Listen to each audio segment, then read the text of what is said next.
السلام علیکم۔ پروگرام کتب نما کے ساتھ طاہر احمد بھٹی آپ کی خدمت میں حاضر ہے۔ سلسلہ چل رہا ہے مذہب کے نام پر خون کتاب میں سے ہم ریڈنگز پیش کر رہے ہیں ایک تسلسل کے ساتھ، اور آخری جہاں پہ ہم نے بات چھوڑی تھی وہ یہ تھی کہ تاریخ اسلام کے غیر متعصب آزاد مطالعہ کے بعد انسان اس نتیجے پر پہنچے بغیر نہیں رہ سکتا کہ اسلام کے پھیلانے میں تلوار کبھی بھی رسول اللہ صلی اللہ علیہ وسلم کی مددگار نہیں ہوئی، بلکہ معاملہ اس کے بالکل برعکس تھا۔ مسلمانوں کی دفاعی جنگیں جو سخت مجبوری کے عالم میں انسانی جان کی حفاظت کی غرض سے لڑی جا رہی تھیں، اسلام کے بسرعت پھیلنے کے راستے میں در حقیقت روک بن رہی تھیں، اور یہ رکاوٹ کئی طریق پر پیدا ہوتی تھی۔ مثلاً نمبر 1، ان لڑائیوں کو اسلام کے خلاف نفرت پھیلانے کا ایک ذریعہ بنا لیا گیا تھا، اور شریر النفس لوگ فرضی مظالم مسلمانوں کی طرف منسوب کر کے سخت اشتعال انگیز نظموں کے ذریعے عرب میں آتش غیظ و غضب بھڑکا رہے تھے۔ چنانچہ کعب بن اشرف سے متعلق روایت آتی ہے کہ یہ بدبخت جنگ بدر کے بعد خاص طور پر اس غرض کے لیے مکہ پہنچا تھا کہ اپنی نظموں کے ذریعے قریش کی آتش انتقام کو بھڑکائے۔ اسی طرح یہی کعب بن اشرف دوسرے قبائل عرب میں بھی مسلمانوں کے خلاف زہریلا مواد پھیلاتا رہا۔ اس کے علاوہ قریش کی طرف سے بھی مسلسل مسلمانوں کو بدنام کرنے کی مذموم کوشش کی جاتی رہی، اور انہیں نعوذ باللہ ایک خونی لٹیروں کے گروہ کے طور پر پیش کیا جاتا رہا۔ نمبر 2، حملہ آوروں میں سے جو مقاتل بھی مسلمانوں کے ہاتھوں مارے جاتے تھے، ان کے پسماندگان عرب دستور کے مطابق انتقام کی قسمیں کھاتے رہے، اور سارا کنبہ یا قبیلہ ان موتوں کا اسلام ہی کو ذمہ دار ٹھہراتا تھا،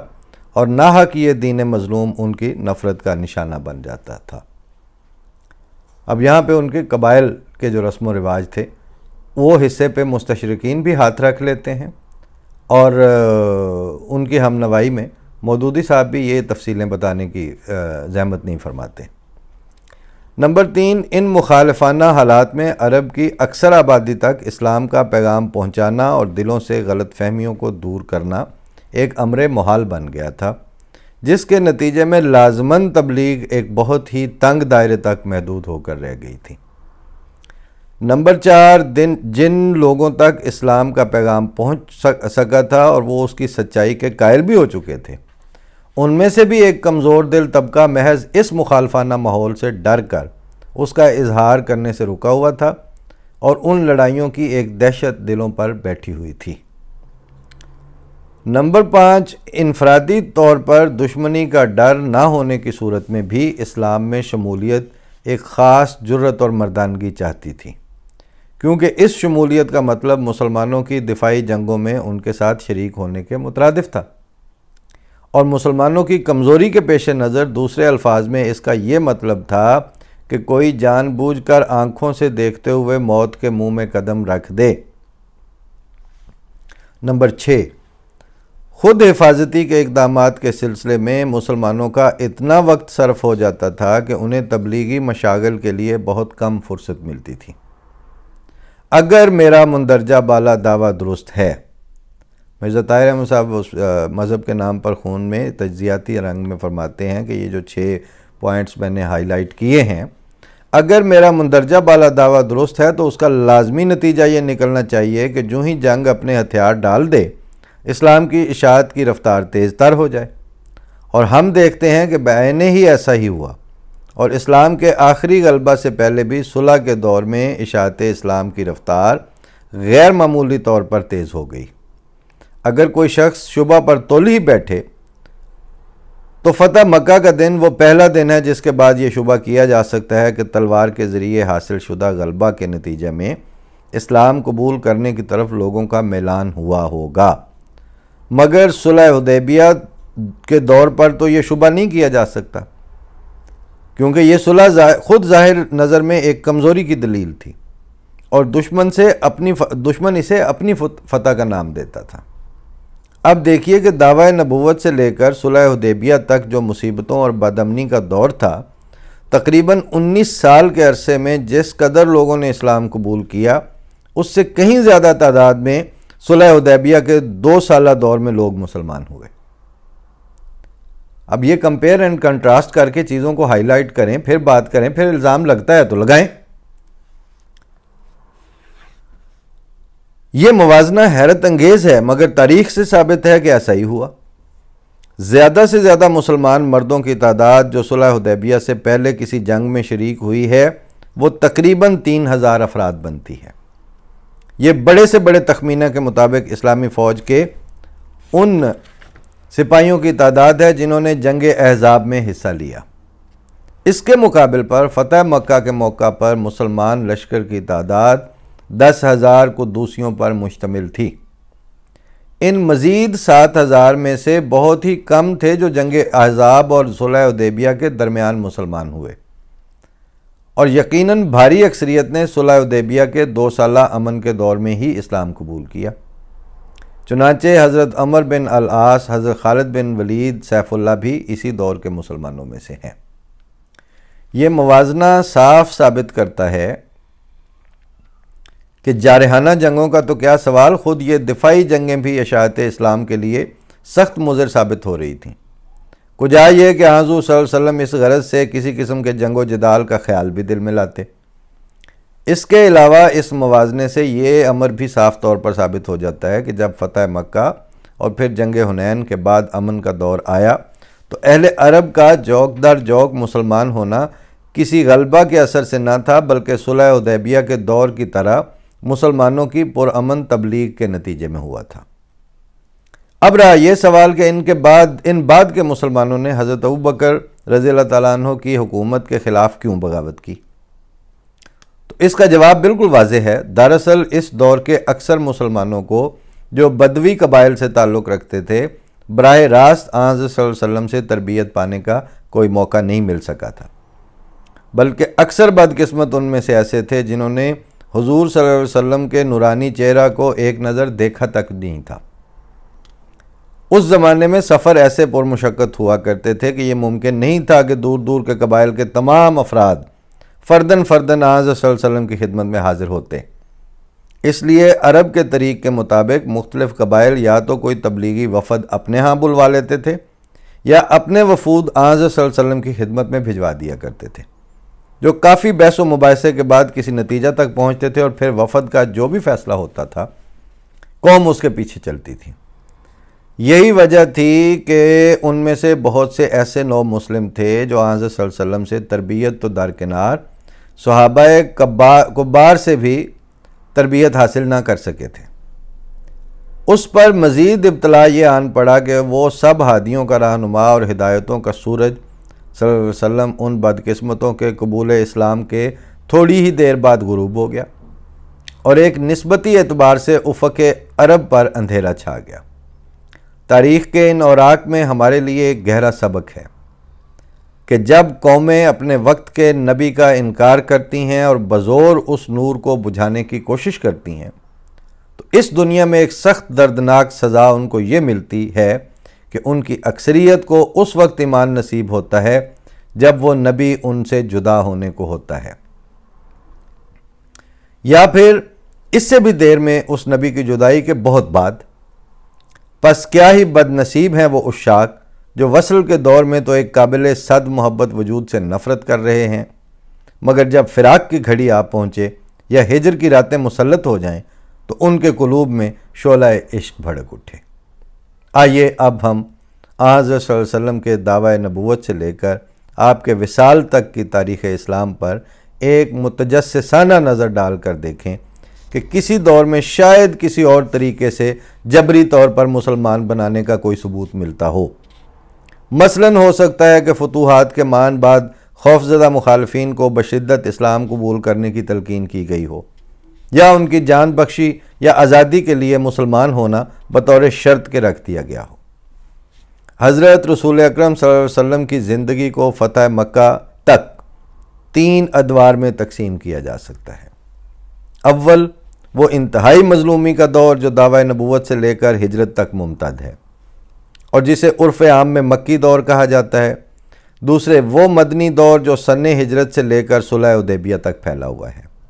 اور یہ دور بھی دراصل ایک سخت مظلومی ہی کا دور ہے، کیونکہ اگرچہ مسلمانوں کو دفاع کی اجازت دے دی گئی تھی مگر وہ اپنے دشمن کے مقابل پر کیا بلحاظ تعداد اور کیا بلحاظ جنگی ساز و سامان کوئی بھی حیثیت نہیں رکھتے تھے۔ خطہ عرب میں صرف مدینہ ہی ایک ایسی بستی تھی جہاں مسلمان جمعیت آباد تھی، اور اس ایک بستی پر بھی ان کا مکمل قبضہ نہیں تھا، بلکہ یہود کے 3 متمول قبائل اس کے ایک بڑے حصے پر قابض تھے،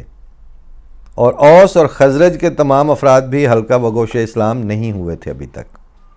ان کی مثال ایسی ہی تھی جیسے ایک مضبوط پہلوان کے مقابل پر ایک کمزور بچے کو اپنے دفاع کی اجازت دے دی جائے۔ وہ پہلوان تو زرہ بختر میں ملبوس ہو، اس کے ہاتھ میں نیزہ ہو اور تلوار زیب کمر ہو، اور ایک قد آور جنگی گھوڑے پر سوار ہو، مگر وہ بچہ ننگے پاؤں نیم اوریاں ایک ٹوٹی ہوئی تلوار لے کر اس کے مقابل پر نکلے۔ سارے عرب کی قوت تو مدینے میں بسنے والے ان چند مسلمانوں کے مقابل پر بہت ہی زیادہ تھی۔ صرف جنگ بدر ہی میں حملہ آور دشمنوں اور مسلمانوں کی دفاعی فوج کا موازنہ کیا جائے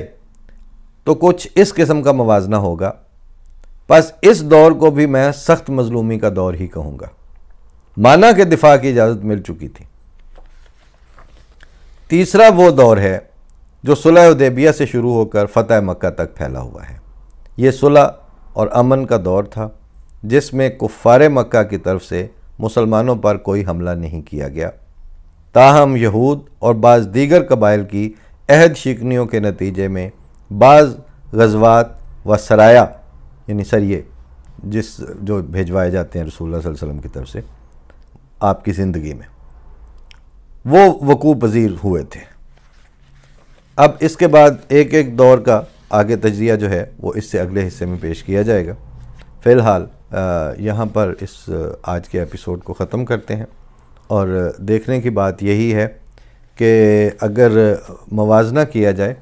تو چیزیں ایک دور سے دوسرے دور تک آتے آتے انٹر لنک بھی ہوتی ہیں، اور ان کی کراس میچنگ کی جائے تو بعض چیزیں تو بالکل ایک دوسرے یعنی 1500 سال کے پہلے والی چیزیں 1500 سال بعد کے فیصلوں، پالیسیز، حالات اور حکمت عملیوں کے ساتھ اتنی مطابقت رکھتی ہیں کہ اس سے یہ سمجھ آ جاتا ہے کہ تاریخ انبیاء کو آپ 6000 سال پیچھے لے جائیں یا 1000 سال پیچھے چلے جائیں یا آئندہ زمانوں پہ اس کا اطلاق کر کے ایک تھیوریٹیکل سیناریو کریٹ کر کے دیکھیں تو وہ جو قرآن شریف میں فرمایا ہے کہ لن تجد لسنت اللہ تبدیلا، سنت اللہ تبدیلہ نہ ہو۔ اب یہ زیر زبر جو ہے یہ اب میں نے تو یہی سوچا ہے کہ اب میں یہ کہہ دیا کروں کہ تم کبھی بھی یہ نہیں دیکھو کہ اللہ تعالیٰ کی سنت میں کوئی تبدیلی پاؤ گے، کیونکہ ہم نے سنا ہے یا پڑھا ہے اور حافظ قرآن ہم ہیں نہیں۔ اب آپشن یہ بچتا ہے کہ یا تو وہ حوالہ دینے سے ہی رک جائیں، اور یا یہ کہ یہ بتا دیں کہ ہماری مراد وہ ہے، آپ اپنی تسلی وہاں سے دیکھ کے کر لیجئے۔ تو اہل علم مارجن دینے کو تیار نہیں ہے، اور ہم کسب فیض بہرحال سب کانشیسلی وہیں سے کر رہے ہیں۔ وہ عبید اللہ علیم صاحب کا شعر ہے کہ سب سخن کے جام بھرتے ہیں اسی سرکار سے، جس پہ اب جتنا کھلے میں خانہ گفتار دوست۔ تو بہرحال یہ سلسلہ تو ہے، کیونکہ ہم تو مذہب کے نام پر خون کتاب کو پڑھ رہے ہیں یا تقدیر الہی والی تقریر کو پڑھ رہے ہوں یا اسلام کا اقتصادی نظام والے اس میں سے گزریں، سیر روحانی والی 2 جلدوں میں یا 2 حصوں میں بلکہ 3 حصوں میں کی گئی تقریر کو دیکھیں، یا آج کے زمانے میں آتے آتے زحق الباطل کے خطبات ہوں یا جتنی بھی باتیں ہو رہی ہیں، خلیج کے بحران کے اوپر بات ہو، تو ہمارے لیے تو بصد تسلی یہ بات ہے کہ ہر گفتگو کے سوتے قرآن شریف کی تعلیمات سے پھوٹتے ہیں، اور ہر جو تھیسس ڈیولپ کیا جاتا ہے وہ ناقابل تردید شواہد کی روح سے ثابت ہوتا ہے کہ اس کی بنیاد بعض صورتوں میں قرآن شریف کے 2-3 لفظوں کے اوپر ہوتی ہے، 3-4 لفظوں پر مشتمل آیت کے اوپر ہوتی ہے، اور اسی سے پتہ چلتا ہے لا تثریب علیکم اليوم کتنے الفاظ ہیں اتنے حصے میں آیت کے، لیکن یہ ایک پورا تھیسس ہے، یہ ایک پوری پالیسی سٹیٹمنٹ ہے، مگر یہ ہے رسول اللہ صلی اللہ علیہ وسلم کی۔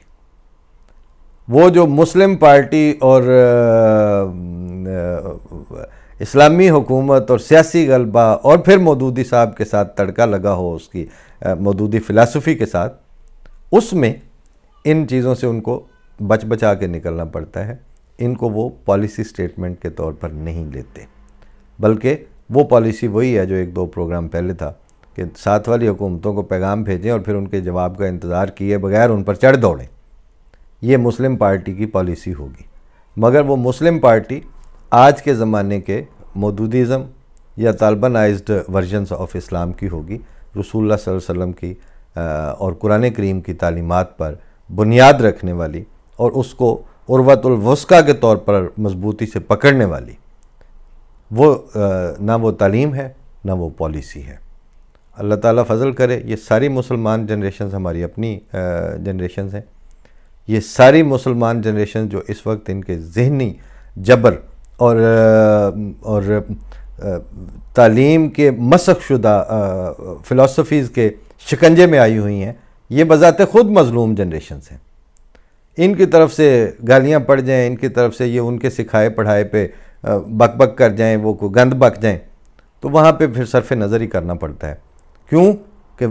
ان کو یہ پتہ ہی نہیں ہے کہ جو تلوار وہ اس زمانے میں جماعت احمدیہ پر بڑے شوق سے چلاتے ہیں، وہ تلوار انہوں نے الٹی پکڑی ہوئی ہے، اس کی زد رسول اللہ صلی اللہ علیہ وسلم پر اور اسلام پر اور قرآن پر پڑتی ہے۔ اللہ تعالیٰ توفیق دے سمجھنے کی۔ فی امان اللہ۔ السلام علیکم ورحمۃ اللہ۔